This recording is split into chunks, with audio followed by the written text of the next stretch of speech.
सभी को प्यार भरा नमस्कार। आज हम लोग रे ऑप्टिक्स में कंपाउंड माइक्रोस्कोप के बारे में सीखेंगे। जैसा कि पिछले क्लास में सिंपल माइक्रोस्कोप के बारे में हमने सीखा था और ये बात हुई थी कि सिंपल माइक्रोस्कोप सिंपली एक कन्वेक्स लेंस है जो ऑब्जेक्ट का वर्चुअल और इनलार्ज इमेज बनाता है जब ऑब्जेक्ट उसके ऑप्टिकल सेंटर और फोकस के बीच में रहे। सिंपल माइक्रोस्कोप कुछ इस तरह से दिखता है। इसका दूसरा नाम आप मैग्नीफाइंग ग्लास भी रखते हो। यहाँ पर सिंपल माइक्रोस्कोप के केस में आपके पास एक ऑब्जेक्ट था और उसका एक इमेज बना था।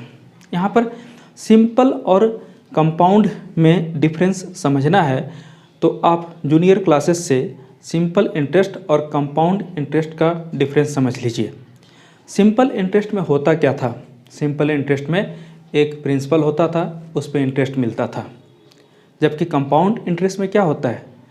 प्रिंसिपल के इंटरेस्ट पे फर्दर इंटरेस्ट मिलता है। यानी साफ है कि सिंपल माइक्रोस्कोप में एक ऑब्जेक्ट होगा, उसका इमेज बन जाएगा और वही इमेज इनलार्ज होकर के दिखेगा। जबकि कंपाउंड माइक्रोस्कोप में बात करेंगे तो वैसे केस में जो एक इमेज बना दूसरे लेंस के सहायता से हम उसका फर्दर मैग्नीफिकेशन करेंगे, यानी इमेज का इमेज बना। ओके, जैसे वहाँ इंटरेस्ट का इंटरेस्ट है, यहाँ पर इमेज का इमेज है, इसलिए आप इसको कंपाउंड माइक्रोस्कोप बोल रहे हैं। सिंपल माइक्रोस्कोप जैसे माइक्रोस्कोप के इंट्रोडक्शन में ही क्लियर था कि ये स्मॉल ऑब्जेक्ट को देखने में हेल्प करता है, मदद करता है। जब कंपाउंड माइक्रोस्कोप की बात करेंगे, एक्सट्रीमली स्मॉल माइक्रो ऑब्जेक्ट को देखने में ये आपको असिस्ट करेगा, हेल्प करेगा, आपको सक्षम बनाएगा। तो आप चलिए सबसे पहले हम बात करेंगे प्रिंसिपल की। तो यहाँ पर पहला लेंस जो ऑब्जेक्ट को फेस करेगा उस लेंस का नाम ऑब्जेक्ट लेंस होगा। ये ऑब्जेक्ट लेंस जब उसके फोकस के आसपास कोई ऑब्जेक्ट रखा जाए तो अपोजिट साइड में मैग्नीफाइड, इन्वर्टेड और इनलार्ज इमेज बनाएगा। ये इमेज जो बन करके तैयार हुआ, इसको दूसरा लेंस जो आई के क्लोज रहेगा, आई लेंस बोलेंगे, वो आई लेंस उसका फर्दर मैग्नीफाइड इमेज बनाएगा। सेम साइड तभी बनाएगा जब उसके फोकस और ऑप्टिकल सेंटर के बीच में पहले वाले लेंस का बनाया हुआ इमेज फॉल करे। ओके, सबसे पहले यहाँ पर अब आपके आई के सामने जो इमेज बना है उसको देख कब पाएंगे आप? तो आपके आई के सामने बने हुए इमेज को आप तभी क्लियरली देख पाएंगे जब वो मिनिमम 25 सेंटीमीटर के डिस्टेंस पे हो और उसके बाद कहीं भी बन जाए, मतलब इन्फिनिटी तक। तो इस हिसाब से आपके पास दो एक्सट्रीम पॉइंट हुए। पहला तो आपको at the list distance of distinct vision, जिसको कैपिटल डी बोलते हैं, और दूसरा आपको जो हुआ वो इन्फिनिटी हुआ। दोनों एक्सट्रीम केसेस में हम लोग मैग्नीफिकेशन या मैग्नीफाइंग पावर कैलकुलेट करेंगे। मैग्नीफाइंग पावर ही बोलेंगे, उसको एंगुलर मैग्नीफिकेशन भी बोलते हैं। तो अभी सबसे पहले हम लोग का जो केस है, मान लीजिए कि इन्फिनिटी वाला केस ले लेते हैं। ओके, इन्फिनिटी वाले केस में आपको सबसे पहले रे डायग्राम हर केस में बनाना होगा, तभी आप आगे बढ़ पाएंगे। तो जब आप रे डायग्राम बनाने जा रहे हैं तो सबसे पहले आपको एक बेस लाइन ड्रॉ कर लेना चाहिए और बेस लाइन के बाद आपको एक कन्वेक्स लेंस स्मॉल एपर्चर और शॉर्ट फोकल लेंथ का बना लेना चाहिए। एक लाइन जो है स्ट्रेट उसके ऑप्टिकल सेंटर से पास कर लीजिए, क्योंकि मालूम है अगर कोई रे लेंगे जो ऑप्टिकल सेंटर से जा रहा है वो स्ट्रेट जाएगा। और अब यहाँ पर ऑब्जेक्ट रखिए, ये ऑब्जेक्ट का पोजीशन हो गया। ऑब्जेक्ट रखने के बाद अब दूसरा रे आप जो लेंगे पैरेलल टू प्रिंसिपल एक्सिस, ये प्रिंसिपल एक्सिस हो गया और ये रे आपको जा कर के फोकस से पास होते हुए कहीं इंटरसेक्ट करेगा। ओके, ये ऑब्वियस है, at the point of intersection image बनेगा। साफ दिख रहा है कि ऑब्जेक्ट से इमेज लार्जर है, इसको आप A', B' बोल दीजिए। ये इमेज बन गया। हाँ, अब दूसरे लेंस की बात हो रही थी। दूसरा लेंस आप यहाँ पर प्लेस करेंगे, ठीक है, और उसका अपर्चर काफ़ी ज़्यादा होगा बट फोकल लेंथ उसका कम ही होगा। ओके, शॉर्ट फोकल लेंथ और लार्ज अपर्चर का। अब इस तरह से चलिए, एक दूसरा आपके पास ऑप्टिकल सेंटर यहाँ पर है। इस ऑप्टिकल सेंटर से होते हुए बी डैश के हेड से आप एक रे ड्रॉ कर लीजिए पहले, जो सीधा उससे पास होता हो। ठीक है, ये रे आपको ड्रॉ कर लेना है और ड्रॉ करने के बाद अब सेकेंड रे की बात करनी है। ओके, कम से कम 2 या 2 से ज़्यादा रे मिले तब हमको इमेज फॉर्मेशन दिखाई देता है। तो अब ऐसी बात हो सकती है, जैसे ये तो फिर आपको कन्वर्ज करके उस तरफ बैंड होगा और बैंड होने के बाद ये कुछ ऐसा दिखे कि रेज आपके पैरेलल हो गए। अगर रेज पैरेलल हो गए तो आपको भी मालूम है कि वो मिलेंगे नहीं, और जब नहीं मिलेंगे तो इस तरह हम पैरेलली दिखा देंगे और ये पैरेलल रे मिल नहीं रहे हैं, मीट नहीं कर रहे हैं, यानी इसका इमेज कहाँ बनेगा? तो जो पैरेलल रे होते हैं वो इन्फिनिटी पे इंटरसेक्ट करते हैं। आई का लोकेशन जो आपका है वो ये यहाँ पर है, जो आई में रे जा रहे हैं वो पैरेलली दिख रहे हैं। ओके, ऐसे केस में आप एक काम करें, बेहतर होगा आगे डिस्कशन के लिए कि आप इसका कटआउट एक डायग्राम बना लें।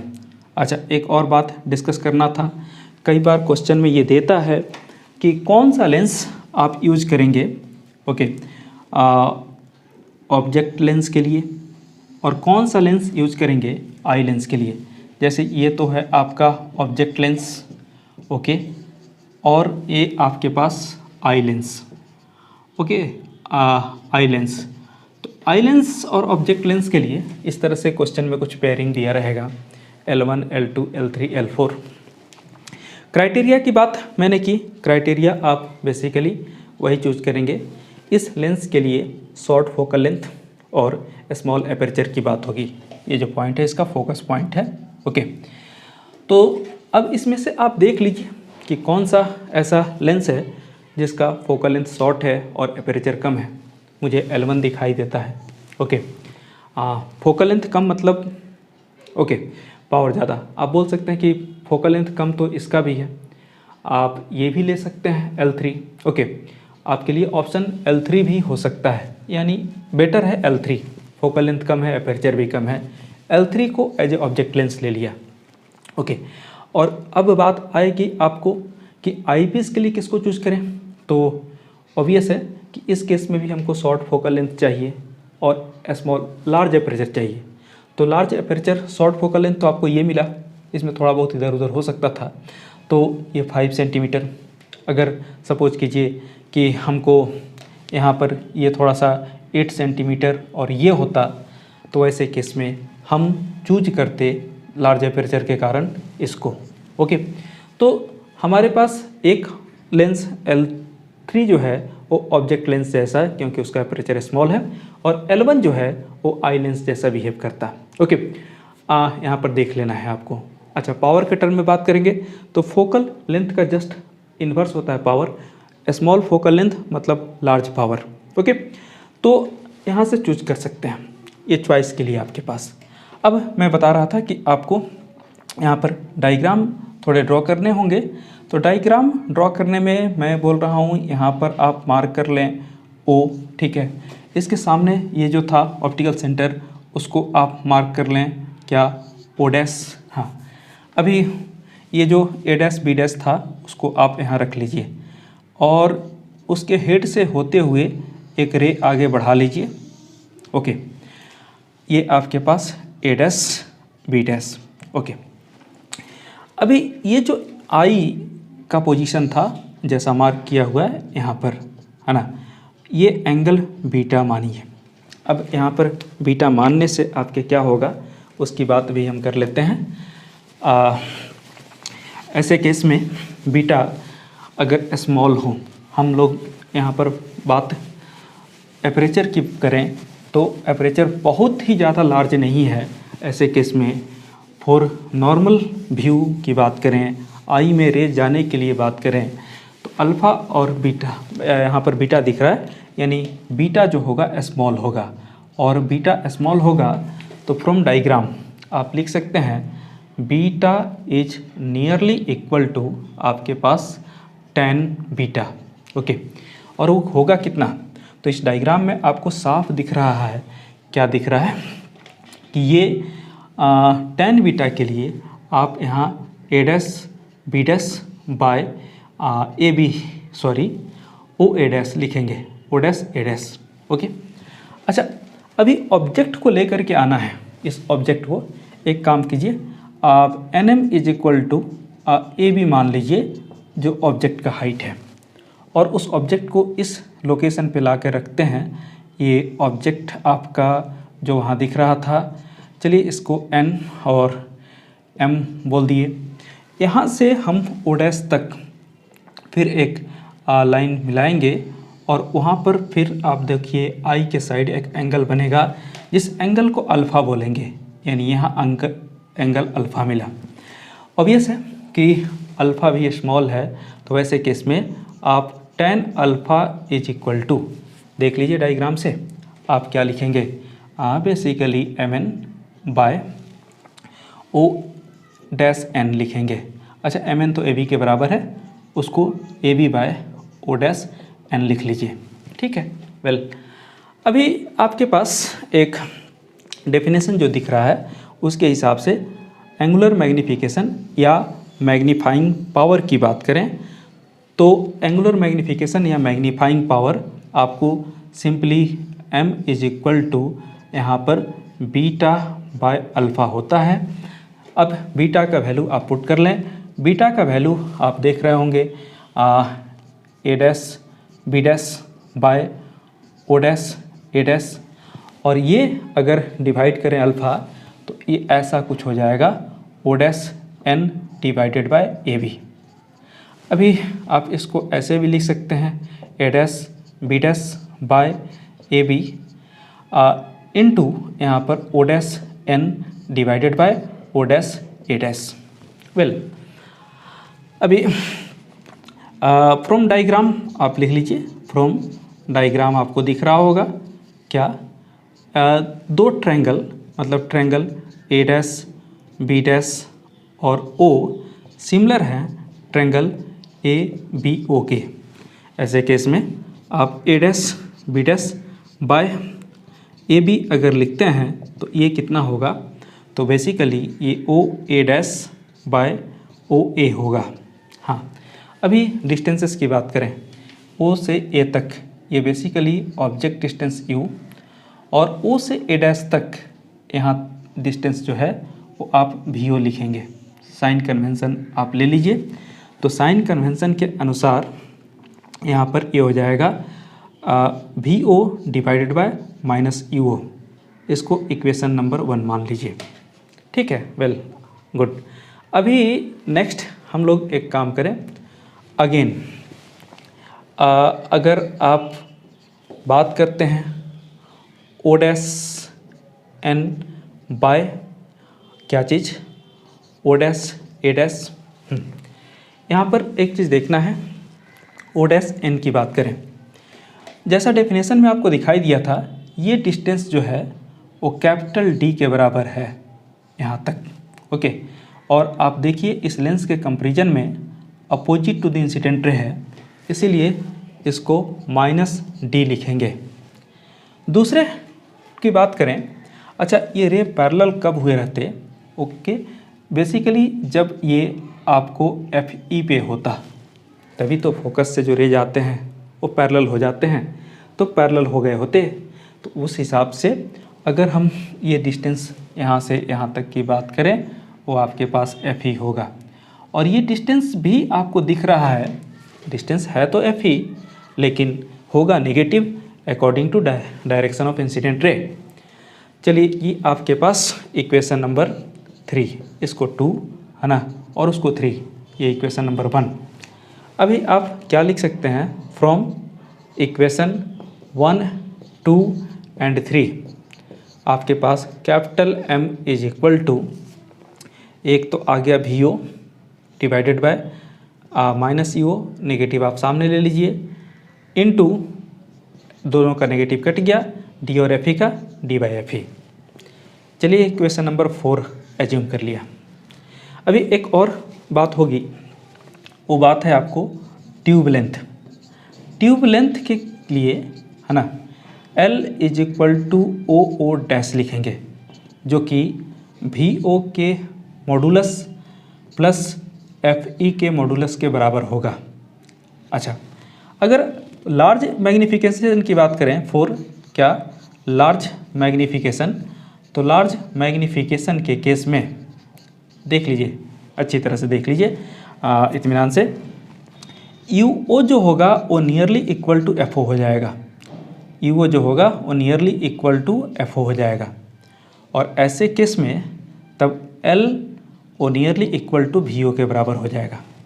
इसीलिए आप फाइनल एक्सप्रेशन जो लिखेंगे वो minus L by FO D by FE। ये तब का केस हुआ जब इमेज इन्फिनिटी पे बना। ओके, ये एक्सप्रेशंस आप देख लेंगे, थोड़ा सा जूम करके भी देखना पड़ेगा, थोड़ा सा इत्मीनान से देखना पड़ेगा। ये आपको ऑलमोस्ट ऑल इन्फॉर्मेशन कवर हो गया। अभी मैं बात कर रहा था कि जो इमेज बनेगा वो image list distance of distinct vision से लेकर के इन्फिनिटी के बीच में बनेगा। तो एक केस पहले एक्सट्रीम का भी बनता है, जहाँ पर जो फाइनल इमेज है वो आपको कैपिटल D पे बने। ओके, ऐसे हालत में क्या होगा, थोड़ी सी चेंजेस की बात करेंगे। ये जो रे इस तरह से पैरेलल हुए थे, रिफ्रैक्शन के बाद पैरेलल नहीं हुए होते। कब? जब FE यहाँ नहीं होता, ठीक है, FE यहाँ नहीं होता, ये इमेज जो बना वो फोकस पे ना बन करके, है ना, फोकस के अंदर मतलब इस तरफ बन गया होता। वैसे केस में जो फाइनल इमेज बनता वो आपको list distance of distinct vision पे बनता, और रे डायग्राम कुछ इस तरह से हो जाता। ओके, चलिए यहाँ भी ये डॉटेड लाइन ही होंगे, क्योंकि इस लेंस के लिए तो वर्चुअल है। तो आपका जो इमेज है ये एक और बना, ये देख लीजिए, एक और इमेज बना जो कैपिटल D डिस्टेंस पे बना है O डैश से, और इसलिए इसका नाम A double dash B double dash कर लीजिए। ओके, अब देखिए इसी इमेज के पास अगर हम इसको ड्रॉ करके लाते हैं, क्योंकि वही रे आ रहा है सेम, तो यहाँ पर भी एक एंगल दे जाएगा, जो आपके काम का एंगल है वो मिल जाएगा। ओके, सो रे डायग्राम पे बड़े इत्मीनान से, बड़े ध्यान से आपको ध्यान देना है, ध्यान से ध्यान देना है, ठीक है। रे डायग्राम बन गया तो most of the work is done, ठीक है। रे डायग्राम बन गया तो वैसे केस में most of the work is done. हाँ जी, अभी देखिए ये डिस्टेंस जो है यहाँ से यहाँ तक, ये डिस्टेंस आपका UE होगा, ठीक है। आई लेंस के लिए जो ऑब्जेक्ट डिस्टेंस का काम करेगा, क्योंकि मैंने बोला था कि जो इमेज ऑब्जेक्ट लेंस बनाएगा, आई लेंस उसको एज ए ऑब्जेक्ट ट्रीट करेगा। ओके, अब चलिए ठीक है, फिर से डायग्राम से वापस आते हैं। तो डायग्राम से आप फिर से देखेंगे तो beta is nearly equal to beta फिर से दिखेगा, और ये A dash B dash by O dash A dash तो होगा ही, साथ ही साथ इसका एक और रेशियो भी होगा, वो भी देख लीजिए। वो आपको दिख रहा होगा A double dash B double dash bye A, यहाँ से यहाँ तक बेसिकली O और A डबल डैश, ऐसा, ठीक है। अच्छा, बात रही अगर अल्फ़ा की, है ना, तो देखिए N और M एक ही पॉइंट पे रखना है, list distance of distinct vision पे दोनों ही है, इसीलिए हमने थोड़ा सा अलग इसलिए दिखाया क्योंकि आपको क्लैरिटी बने, ठीक है। ऐसे ये डायग्राम आपको अलग से ड्रॉ करने की भी ज़रूरत नहीं है, लेकिन मैंने आपकी सुविधा के लिए इसको ड्रॉ करके अलग से रख दिया, ताकि वो ऊपर वाला रे डायग्राम तो क्लियर है, यहाँ पर हमको एंगल्स जो लेने हैं वो और ज़्यादा क्लैरिटी के साथ आपको दिख जाए। ओके, चलिए अब यहाँ पर बात करते हैं। हाँ, MN को तो आपने OB AB रख लिया। अब O डैश यहाँ से लेकर के O dash A double dash को या O डैश N को ऐसे भी लिख सकते हैं, ठीक है। इसको लिखने से फ़ायदा क्या होगा, कैंसिलेशन के चांस बनेंगे।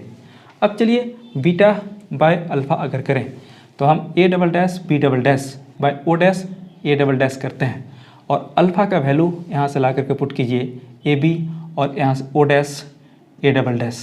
देखिए कैंसिल हो गया और कैंसिल होने के बाद जो आपको मिला उसकी बात कर लें, बहुत इंपॉर्टेंट, बहुत बढ़िया। तो आपके पास क्या दिख रहा है, a डैश है ना into a dash b dash bye आपके पास a b आ गया। ऐसे केस में अब हमारे पास जो a डैश b डैश है वो बेसिकली इमेज आई लेंस का है और a b जो है ऑब्जेक्ट लेंस का है। ये रेशियो हमको कुछ नहीं देगा, इसलिए इस रेशियो को थोड़ा सा मॉडिफाई करते हैं, फिर से मॉडिफाई करते हैं। हम इसको a dash b dash by A B है ना into a double dash b double dash by A B लिखते हैं। आप ध्यान a डैश b डैश लिखते हैं। देखिए ध्यान दीजिए, ये दोनों कैंसिल हो जाएगा, फिर वापस वही रिलेशन आ जाएगा। इस तरह से करने से आपको फ़ायदा क्या हुआ, ये सबसे पहले समझना ज़रूरी है। देखिए a dash b dash image है ऑब्जेक्ट लेंस का और a भी ऑब्जेक्ट हाइट है किसका, ऑब्जेक्ट का। तो ऐसे केस में o आपको मैग्नीफिकेशन ऑब्जेक्ट लेंस का मिलेगा, जबकि a double dash b double dash image height है आई लेंस के लिए और a dash b dash object height है आई लेंस के लिए, यानी ये आपको me दे देगा। ठीक है, तो ऐसे केस में आपके पास m का जो फॉर्मूला हो गया वो इक्वेशन 1 में इस तरह से हो गया। अच्छा, अभी सबसे पहले हम लोग डिटरमाइन करेंगे और डिटर्मिनेशन करना है हमको किसका, तो ऑफ MO। ओके, पहले इसको डिटरमाइन कर लेते हैं। तो इसके हिसाब से आप देख सकते हैं आपको जो मिला यहाँ पर रिलेशन, इस डायग्राम में भी triangle a dash b dash o triangle ABO similar है, इसीलिए a dash b dash by AB is equal to OA dash by OA। ऐसे केस में ये आपको MO इज इक्वल टू, अच्छा इसको स्मॉल m से डिनोट करना है, एक तो V साइन कन्वेंशन से VO और डिवाइडेड बाय माइनस UO, इसको इक्वेशन नंबर 2 मान लीजिए। चलिए अभी इसके बाद हम लोग को डिटरमाइन जो करना है उसकी बात हम लोग कर लें। इसके बाद बहुत ही इंपॉर्टेंट है कि हम डिटरमाइन कर लें, किस चीज़ को डिटरमाइन कर लें, तो हमको डिटरमाइन करना है इसके बाद ME, यानी इसके बाद आपको डिटर्मिनेशन। थोड़ा छोटा लिखना पड़ रहा है, वजह बोर्ड का साइज है और ऐसे केस में थोड़ा जूम करके आपको देखना पड़ सकता है, ऐसे क्लियरिटी रहेगी। अभी आप अगर लेंस फार्मूला लिखते हैं 1/v 1/u is equal to 1/f। हाँ, अगर हम आई पीस की बात करते हैं तो यहाँ पर सफिक्स में ई लिख लेते हैं। अच्छा, एक काम करें आप यहाँ पर भी ई से दोनों साइड मल्टीप्लाई कर दें, तो भी बाय भी और यहाँ भी भी by U E is equal to भी E by F E. Obvious है कि जब आपने उससे मल्टीप्लाई किया है तो 1 हो जाएगा। अब आपको दिख रहा होगा, अगर इसको इधर ले जाते, इसको इधर ले आते, तो 1 minus V E by F E is equal to भी ई बाय यू ई। अच्छा, भी ई बाय यू ई, तो ये तो एम ई हो जाएगा, ये तो एम ई हो जाएगा। और जहाँ तक भी ई की बात है, ये देखिए आइलेंस ने जो इमेज बनाया list distance of distinct division पे, फाइनल इमेज जो formula list distance of distinct division पे, इसीलिए भी ई इज इक्वल टू आपको -d लिखना पड़ेगा।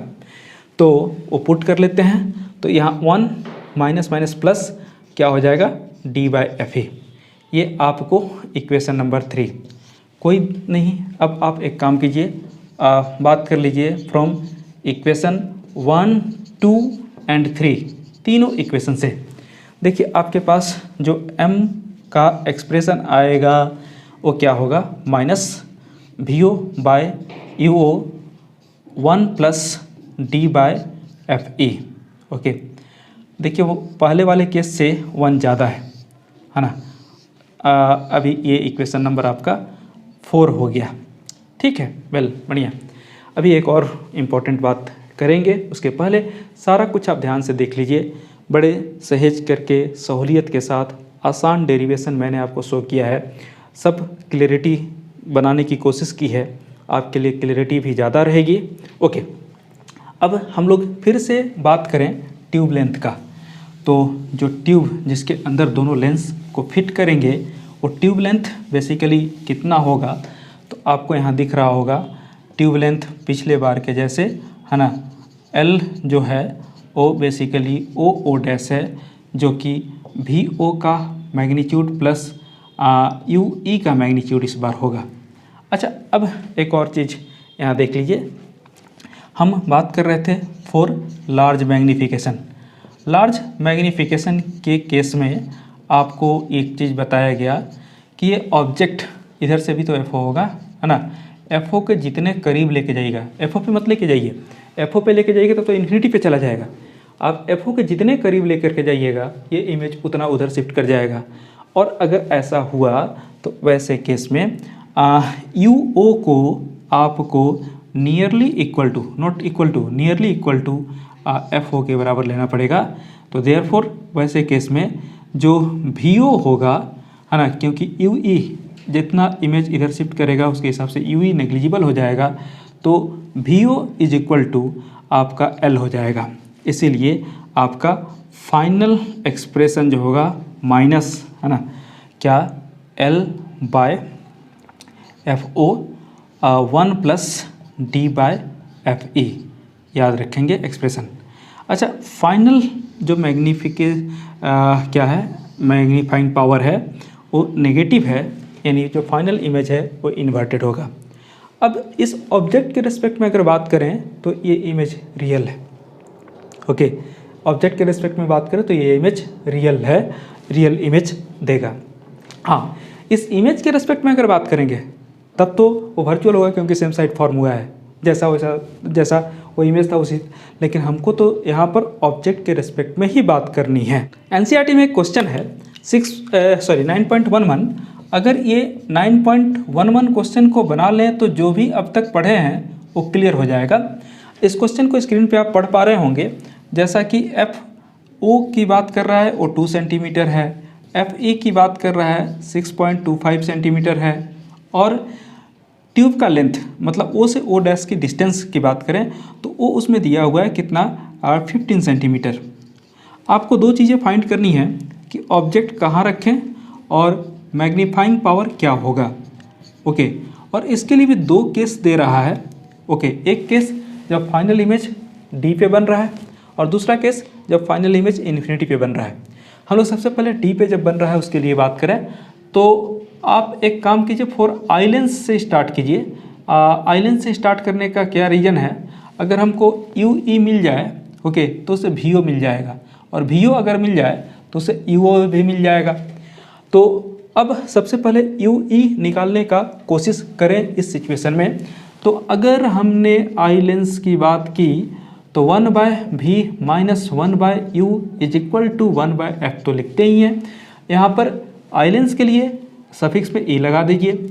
अच्छा, जब image list distance of distinct vision पे फॉर्म हो रहा है मतलब VE तो -25 हो जाएगा, और minus 1/UE is equal to 1/6.25।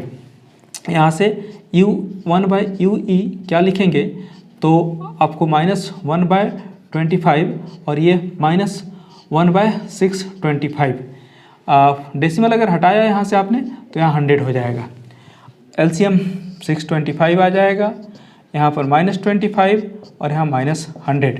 तो इसके हिसाब से -125/625 उस तरह से कैलकुलेट कर लेंगे तो UE का वैल्यू आपको यहाँ से मिल जाएगा कितना, -5 सेंटीमीटर। ये चेक कर लें। ओके, अब देखिए मैंने बोला था कि L की वैल्यू जो होती है वो VO के मैग्नीट्यूड और प्लस UE के मैग्नीट्यूड के बराबर होती है। यहाँ L 15 सेंटीमीटर दिया है, VO आपको नहीं मालूम है और ये तो आपको मैग्नीट्यूड 5 हो गया। तो यहाँ से आपने VO निकाल लिया इज इक्वल टू कितना, 10 सेंटीमीटर, वो भी पॉजिटिव में आया। ओके, अब आप फॉर ऑब्जेक्ट लेंस लिख करके देखिए। अगर फॉर ऑब्जेक्ट लेंस आप लिखेंगे तो आपको क्या मिलेगा। हाँ, तो ऑब्जेक्ट लेंस के लिए फॉर्मूला उसी तरह से आप लिख लेंगे और लिखने के बाद से वैल्यू पुट कर लेंगे। तो यहाँ पर VO का वैल्यू तो आपने 10 रख दिया और माइनस यू मालूम नहीं इज इक्वल टू ये 1/2, यानी आप अगर 1/u लिखेंगे तो क्या होगा, ये 1/10 माइनस 1/2, यहाँ से यू निकालेंगे तो -2.5 सेंटीमीटर आपका आ जाएगा। ओके, अब रही बात मैग्नीफाइंग पावर कैलकुलेट करने की, तो m का आपका दो फार्मूला है। एक तो नियरली इक्वल आपने लिखा था कितना, L डिवाइडेड बाय FO और 1 प्लस D/FE। अगर इस फॉर्मूले में वैल्यू पुट करते हैं तो यहाँ पर -15 डिवाइडेड बाय FO की बात करें, FO आपके पास 2 था, और यहाँ पर 1 प्लस D आपका 25 डिवाइडेड बाय 6.25, ये कैंसिलेशन के बाद से -37.5 आ जाएगा। क्या तो -37.5 सेंटीमीटर, सॉरी कोई यूनिट नहीं। अभी देखिए ये एक रिजल्ट है। अब हम थोड़ी दूसरे फॉर्मूले पे भी चेक करें। हमने वहाँ देखा था कि m का जो फॉर्मूला होता है वो बेसिकली VO/UO और 1 प्लस D/FE होता है।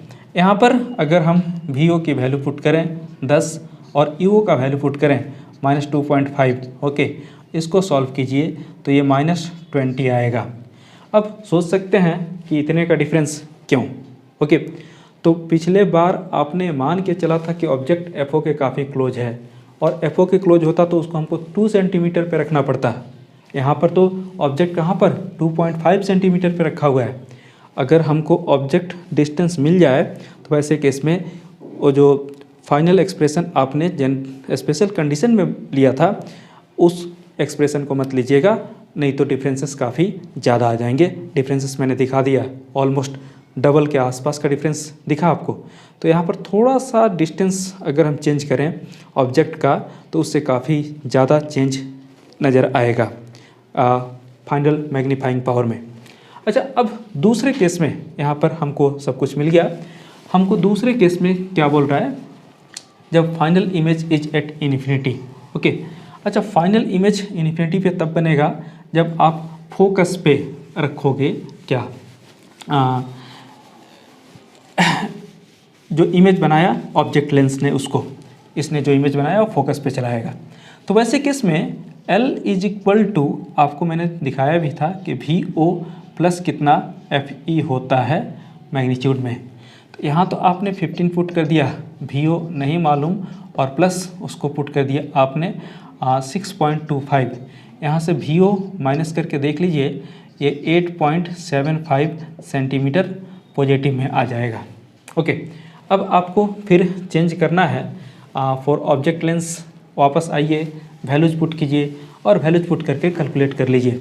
तो अब यहाँ पर VO के जगह पर कितना पुट करेंगे, तो 8.75 और -1/UO इज इक्वल टू 1/2।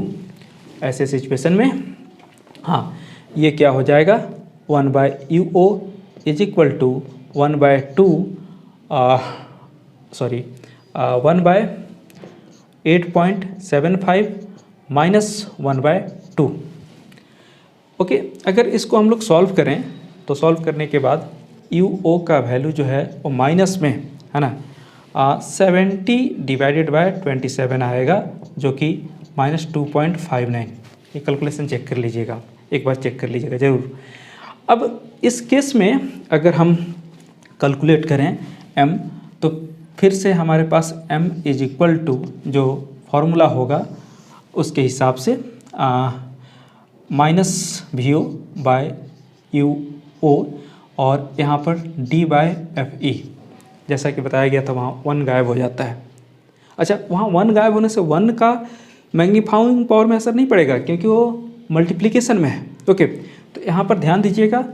और L/FO वाला फार्मूला क्यों नहीं यूज कर रहे हैं ये भी हमने आपको बता दिया। तो यहाँ पर अगर आप पुट करते हैं VO की बात, तो यहाँ आपके पास 8.75 और डिवाइडेड बाय UO, ये रखिए नहीं तो इसको रखिए, है ना। ये 70/27 तो 27 तो ऊपर चला जाएगा, और ये आपको डी मतलब 25 और डिवाइडेड बाय कितना, तो 6.25। सब कुछ कैलकुलेट करने के बाद आपको ये जो रिजल्ट है वो लगभग -13.5 आएगा। अब देखिए इन्फिनिटी वाले में और इसमें मैग्नीफिकेशन का अंतर है। तो एक बात और भी आपको यहाँ पता चला कि जब आप image list distance of distinct vision पे बनाते हैं तो वैसे केस में मैग्नीफाइंग पावर ज़्यादा होता है इन कंपेरिजन टू जो इमेज इन्फिनिटी पे बना। ओके, इसी तरह का एक क्वेश्चन आपको अभी स्क्रीन पे दिखेगा। ये बेसिकली एनसीईआरटी का 9.33 है ना। इसमें मैग्नीफिकेशन m शायद 30 दिया हुआ है और भी डेटा दिए हुए हैं, और आपसे पूछ रहा है कि कंपाउंड माइक्रोस्कोप की सेटिंग क्या होगी, how to set compound microscope. तो सेटिंग का मतलब क्या है, आपको सिंपली ट्यूब लेंथ मतलब L निकाल देना है। L = कितना, और L निकालने में अब आपको चाहिए क्या, तो बेसिकली आपको VO चाहिए और UE चाहिए। दोनों को ऐड कर देंगे तो आपके पास L = VO का मैग्नीट्यूड और प्लस UE का magnitude, that is the result बना करके बता देना है। तो ये क्वेश्चन 9.33 जो अभी 9.11 बनाया उससे आसान क्वेश्चन है, और ये दोनों क्वेश्चन मिल करके कंपाउंड माइक्रोस्कोप के पूरे इंफॉर्मेशंस कंसेप्ट को क्लियर कर देते हैं।